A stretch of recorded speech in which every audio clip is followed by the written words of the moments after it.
Unfortunately जो constitution में dispute resolution mechanism है वो फेल हो गई। तो मेरे ख्याल में पाकिस्तान के तमाम मसाइल का हल इस कॉन्स्टिट्यूशन में है, 18th अमेंडमेंट में है। इस पर डिबेट होनी चाहिए पाकिस्तान में कि पाकिस्तान के फेडरल गवर्नमेंट का जो सिविलियन एक्सपेंडिचर है इट इज अनबियरेबल। हमें आईएमएफ की जरूरत नहीं है, हमें वर्ल्ड बैंक की जरूरत नहीं है। ये फौरी तौर पर अपना एक्सपेंडिचर 4 से 5 बिलियन कम कर सकते हैं। ये मिनिस्ट्रीज खत्म करेंगे, अपनी जो रिस्पॉन्सिबिलिटीज है वो कॉन्स्टिट्यूशन के मुताबिक करें, और काउंसिल ऑफ कॉमन इंटरेस्ट के सब्जेक्ट्स पर जो मिनिस्ट्रीज बनाई हुई हैं वो भी खत्म करें। जैसे रेलवे है, जैसे वाटर की मिनिस्ट्री है, वापडा है, वाटर वाटर सुबुम का सब्जेक्ट है, बाकी वापडा जो है सीसीआई का सब्जेक्ट है, फेडरल गवर्नमेंट का वाटर सब्जेक्ट नहीं है। इस तरह से ऑयल एंड गैस सीसीआई के सब्जेक्ट्स हैं, उस पर भी इन्होंने मिनिस्ट्रीज बनाई हैं। तो अगर पाकिस्तान में कॉन्स्टिट्यूशन को आप इम्प्लीमेंट करेंगे, और अनफॉर्चुनेटली जो कॉन्स्टिट्यूशन में डिस्प्यूट रेजोल्यूशन मैकेनिज्म है वो फेल हो गई। वो क्या है?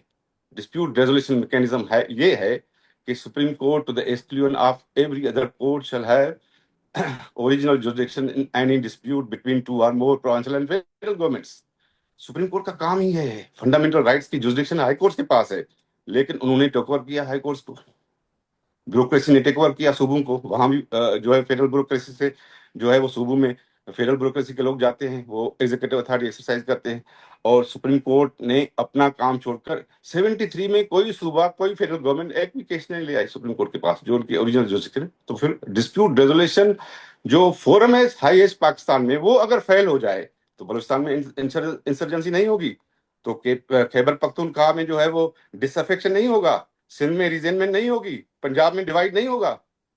आपका अगर जो है वो कॉन्स्टिट्यूशन में दिया गया हाईएस्ट डिस्प्यूट रेजोल्यूशन फोरम जो है फेल हो जाए, और जब हम तरमीम करते हैं उसमें कि सूबों की बराबरी की नुमाइंदगी पर सुप्रीम कोर्ट मुश्तमिल हो या फेडरल कॉन्स्टिट्यूशन कोर्ट एस्टेब्लिश किया जाए चार्टर ऑफ डेमोक्रेसी के मुताबिक, तो रेजिस्टेंस आती है, उसके खिलाफ प्रोपेगेंडा होती है, जजेस की अपॉइंटमेंट जो है दुनिया में। तो मेरे ख्याल में पाकिस्तान के तमाम मसाइल का हल इस कॉन्स्टिट्यूशन में है, 18th अमेंडमेंट में है। ये जो प्रपोजल है जो है वो सूबों का या दूसरे प्रपोजल्स जो भी हैं, ये है to divide the country by certain vested interest.